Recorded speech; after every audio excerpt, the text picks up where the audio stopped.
Hello बच्चों, चलिए प्रश्न को पढ़ते हैं। निम्न में से कौन सा धात्विक बंध अधिक शक्तिशाली है?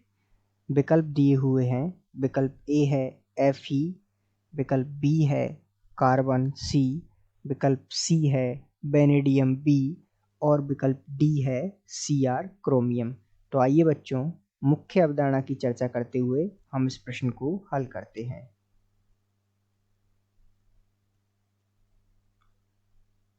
तो सामान्यतः इस प्रश्न को हल करने के लिए हमें मुख्य अवधारणा के रूप में महत्वपूर्ण बातें ध्यान रखना आवश्यक है जो इस प्रश्न को हल करने में सहायक होंगी, जैसे कि धात्विक बंध अधिक शक्तिशाली कब होगा। अर्थात हम जानते हैं कि धात्विक बंध की जो सामर्थ्य है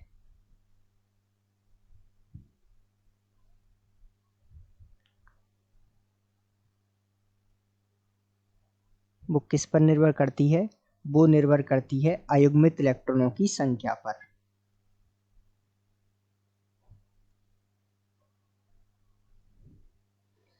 तो इस आधार पर हम जो है इस प्रश्न को हल करेंगे, अर्थात जैसे जैसे हमारे पास अयुग्मित इलेक्ट्रॉनों की संख्या बढ़ेगी वैसे वैसे बंध की सामर्थ्य बढ़ती जाती है।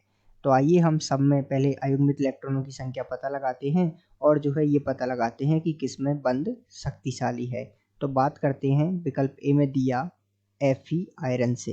तो Fe जिसका परमाणु क्रमांक होता है 26, यदि हम इसका इलेक्ट्रॉनिक विन्यास देखें और इसमें अयुग्मित इलेक्ट्रॉनों का पता लगाएं तो ध्यान दीजिएगा इसका इलेक्ट्रॉनिक विन्यास होता है Ar ऑर्गन 4s2 3d6।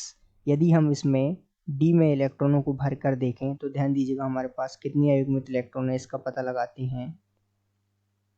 तो सबसे पहले हम एक एक इलेक्ट्रॉन भर देंगे, 4 5 इलेक्ट्रॉन, फिर बचा एक इलेक्ट्रॉन जो है युग्म बनाएगा तो इसके पास अभी भी कितने अयुग्मित इलेक्ट्रॉन है? 4। अब आइए हम बात करते हैं कार्बन की। तो आइए इसमें अयुग्मित इलेक्ट्रॉनों की संख्या पता लगाने के लिए सबसे पहले हम इसका इलेक्ट्रॉनिक विन्यास देखते हैं जो होता है 1s2 2s2 और 2p2।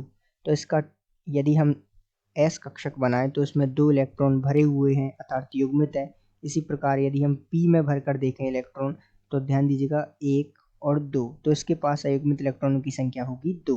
अब आइए हम बात करते हैं बी वेनेडियम जिसका परमाणु क्रमांक होता है 23। तो इसका परमाणु क्रमांक होता है 23। अब आइए हम इसका इलेक्ट्रॉनिक विन्यास लिखें तो ये होता है Ar ऑर्गन 4s2 3d3। यदि हम इसमें युग्मित इलेक्ट्रॉन की संख्या पता लगाएं तो आइए हम इसमें इलेक्ट्रॉन भर लेते हैं पहले। तो सबसे पहले एक एक इलेक्ट्रॉन, तो 1 2 और 3, तो इसके पास अयुग्मित इलेक्ट्रॉन की संख्या है 3।